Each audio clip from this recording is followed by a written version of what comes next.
রাজনীতি নিয়ে আজকে যে মুহূর্তে কথা হচ্ছে, ছাত্র রাজনীতির চেয়েও গুরুত্বপূর্ণ একটা জায়গা আছে যেটা সবাই ইগনোর করে যায়, সেটা হলো শিক্ষক রাজনীতি।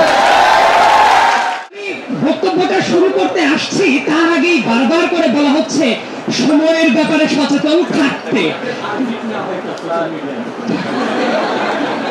তো আমি আসলে এই জায়গায় দাঁড়িয়ে ডিবেটিং সোসাইটির কোন প্রোগ্রামে সাইদ আব্দুল্লাহ দাওয়াত পাবে এবং কথা বলবে, এই ব্যাপারটাই ছিল অবিশ্বাস্য একটা ঘটনা।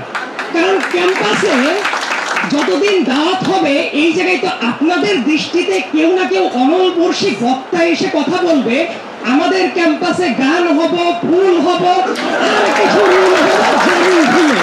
তারা কৃষ্ণচূড়া ফোটাতে চেয়েছে, কিন্তু বাস্তবতাটা ছিল তাদের কণ্ঠ দিয়ে কখনো কৃষ্ণচূড়া ফোটেনি, বরং তাদের হাত দিয়ে এই ক্যাম্পাস রক্তে রঞ্জিত হয়ে গেছে।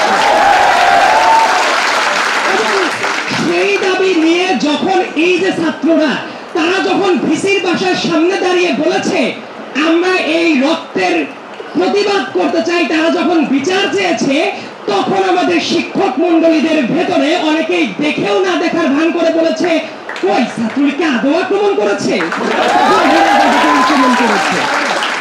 ছাত্র রাজনীতি নিয়ে আজকে যে মুহূর্তে কথা হচ্ছে, ছাত্র রাজনীতির চেয়েও গুরুত্বপূর্ণ একটা জায়গা আছে যেটা সবাই ইগনোর করে যায়, সেটা হলো শিক্ষক রাজনীতি।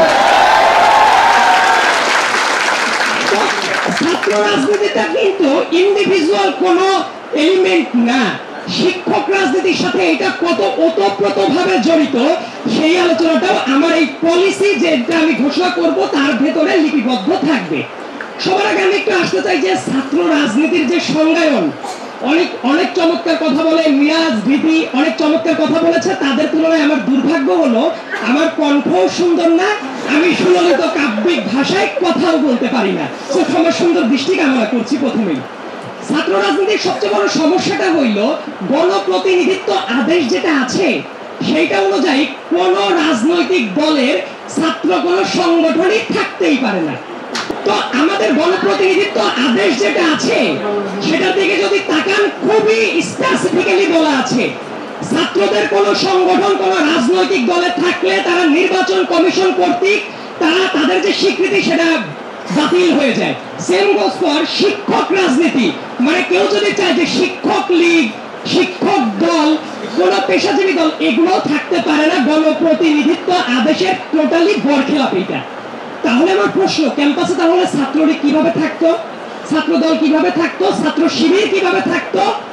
এবং অনেক বাম সংগঠন যারা অনেক ক্ষেত্রে মনে করে ছাত্র দল রাজনৈতিক, ছাত্রলীগ রাজনৈতিক, কিন্তু ক্যাম্পাসে অনেক ক্ষেত্রে অরাজনৈতিকতার ঝান্ডাবাহী দল হলো একমাত্র বাম দলগুলো।